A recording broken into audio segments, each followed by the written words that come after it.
안녕하십니까. 조세 전문 변호사 고성채입니다. 오늘의 주제는 향후 종부세를 예상해 보겠습니다.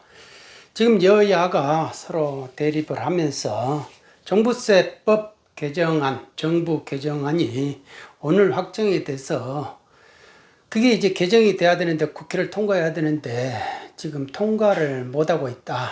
그러니까 그렇게 되면은 정부 개정안대로 한다면은 최소 10만 명에서 50만 명이 혜택을 보지 못한다라고 합니다. 그러면 그 개정안의 내용이 뭔가라고 했을 때 올해가 있고요. 내년이 있잖아요. 내년이 2023년이고 올해 2022년의 개정안이 각각 틀려요. 시행예기는 특별공제가 있고 그 다음에 특례 그러니까 이제 주택수를 빼주는 예외를 인정할 것이냐 이 두 가지가 있어요. 하나, 둘. 그 다음에 내년 거는 이 기본공제가 있어요. 기본공제를 얼마나 할 것인가. 1주택자는 지금 11억인데 이거를 12억으로 올리고 다주택자는 6억인데 이거를 9억으로 올리자라는 거죠. 그 다음에 지금은 전부 다 주택수를 가지고 세율을 적용하는데 이걸로 하지 말고 가액으로 하자. 그리고 이것도 중간은 없애버리자라는 겁니다. 동일 세율로 이렇게 하자라는 게 큰 골자예요. 이게. 그래서 특별공제는 지금 1주택자에 한해서 이거를 14억으로 하자. 지금 11억인데 이거를 이제 플러스 3억을 더 해주자 라는 거거든요. 종부세 부담을 최대한 낮춰야 되니까.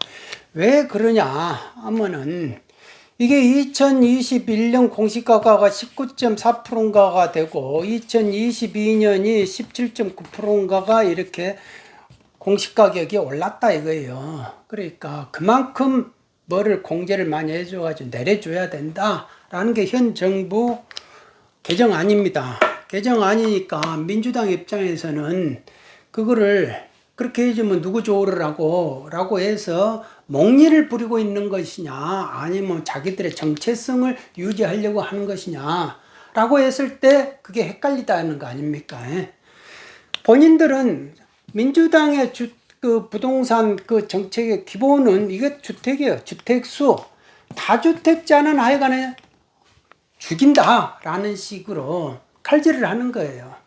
이게 이제 기본이죠. 다주택. 누가 다주택자 하라 했어? 하면서 1주택만 가지고 있어요. 주택 가지고 왜 돈 벌려고 그래? 남들이 거주하고 있는 그런 거를. 그러니까 투기하는 거는 용납하지 않는다. 라는 게 그게 이제 먹히는 거죠. 일반 대중들한테는 먹힙니다. 그렇지만은 그게 이제 여기서 그러면 과연 합의가 될 것인가. 합의가 돼야 어느 정도 완화가 될 거 아닙니까? 그러면은 지금 국세청장은 8월 20일까지 해줘야 자기들이 실무적인 일을 할 수 있다. 9월 달에는 이제 이거 예외 특례 합산주택 배제 주택을 신청을 받아야 되는 거고 자기들이 이제 12월 달 되면 고지가 나가야 되는데 그러니까 일을 하기 위해서는 빨리 8월 20일까지 국회가 합의해 달라라고 했지만 그거는 뭐 국세청이야 오더 내리면은 일 잘해요. 그러니까 9월 달에 오더 내려도 되고 10월 달에 오더 내려도 된다. 어쩔 수 없으면은 그래도 일을 잘 마무리할 수 있는 데가 국세청이다. 그렇게 훈련이 돼 왔어요. 그러니까 오더 내리면 된다 이겁니다. 그러니까 여와 야가 서로 합의만 하면 된다 이겁니다. 그러면 민주당이 정치하는 사람들이잖아요. 정치하는 사람들이 결국은 타협을 한다 이겁니다. 하나 주고 하나 받고 하나 주고 하나 받고 결국은 타협을 하는데 무조건 거부를 하고 몽리를 부려버리면은 그쪽이 타격을 받는다라는 겁니다. 그러니까 법명코 타협은 한다. 그런데 타협을 하는데 이 네 가지 안을 전부 다 타협을 해줄 리는 없다. 그러면 어떤 거를 타협을 해줄 것이냐. 이 특례는 인정을 해줄 것이다 라는 겁니다. 왜냐하면은 상속주택이 있고 일시적 2주택이 있고 지방저가주택 저가주택 있잖아요. 공시가격 3억이야. 일식 2주택은 2년 내에 팔아도 상속은 5년 내 상속주택이니까 일정한 조건이 있어요. 이거는 투기하고 관계없어요. 내가 이미 원해서 다주택자가 되는 게 아니고 어쩔 수 없이 일시적으로 된 거예요. 우연에 의해서. 물론 이제 일시적 2주택은 이사하기 위해서 거주 이전의 자유가 있는데 해줘야 되는 거잖아요. 그러니까 분명코 이거는 이유가 있어요. 그러니까 민주당도 이 부분에 대해서는 인정을 합니다.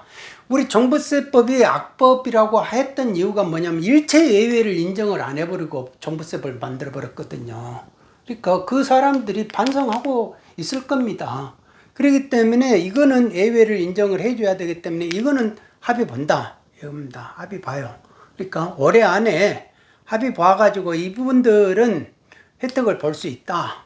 그러면 14억까지 1세대 1주택 14억까지 해줄 수 있느냐? 이거는 안 해줄 가능성이 커요. 왜? 이미 11억까지 돼 있는데 뭐를 더 해줘야 1주택자를 뭐를 더 해줘야 그렇게 3억까지 할 필요 없다. 이걸 조특법을 고쳐가지고 할 필요 없다. 라는 식으로 이거는 안 할 것이다. 라는 겁니다. 그리고 이 주택 수가 기본 원칙이었거든요. 기본 원칙인데, 민주당의 기본 원칙인데, 근데 이게 보니까 실행을 해보다 보니까 1주택자 50억짜리 집에 사는 사람이 뭐 2주택 그런 사람보다 적게 내더라라는 겁니다. 그러니까 그런 뭔가가 모순이 있기 때문에 그거를 인정을 한다 이거예요. 인정을 하는데 그런다 해가지고 가액으로 다 바꿔가지고 단일세율로 한다는 거는 이거는 본인들하고 정체성이 안 맞으니까 이거는 못하겠다.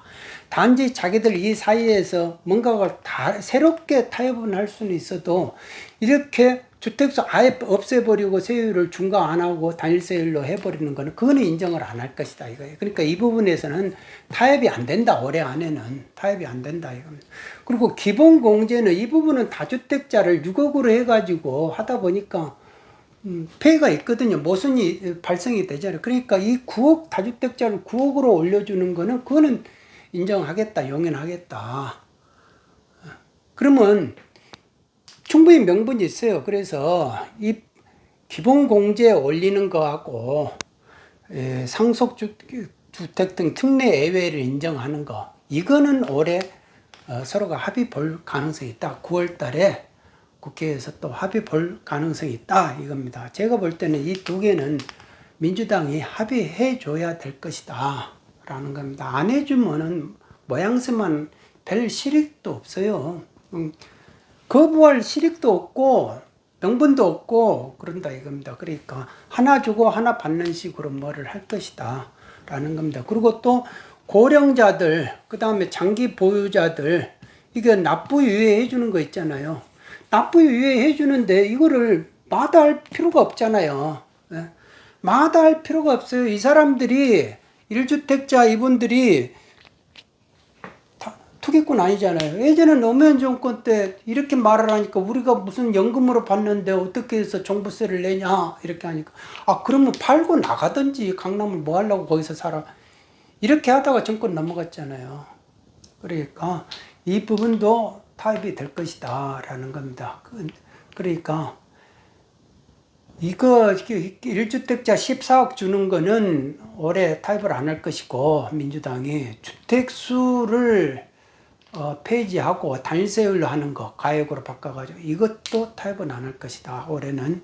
그러니까 상속주택증 일시 2주택 그 다음에 지방의 공시가격 3억 저가주택 가진 사람들은 올해 특례를 볼 것이고 다주택자가 6억에서 9억으로 이거는 내년에 특례를 혜택을 볼 것이다. 그러니까 올해 혜택을 볼 수 있는 거는 이 특례 예외에 해당되는 주택 수를 빼줘 버리니까 1주택자로서 이제 장기 보유 공제라든지 고령 공제, 노령 공제 이거를 받을 수 있잖아요. 그러니까 그만한 혜택이 된다. 이 숫자가 거의 10만 명이 달한다라는 기사를 봤습니다. 그러니까 저는 그렇게 예상을 하고 있습니다. 오늘은 여기까지 하겠습니다. 여러분 모두 건강하시기 바랍니다. 감사합니다.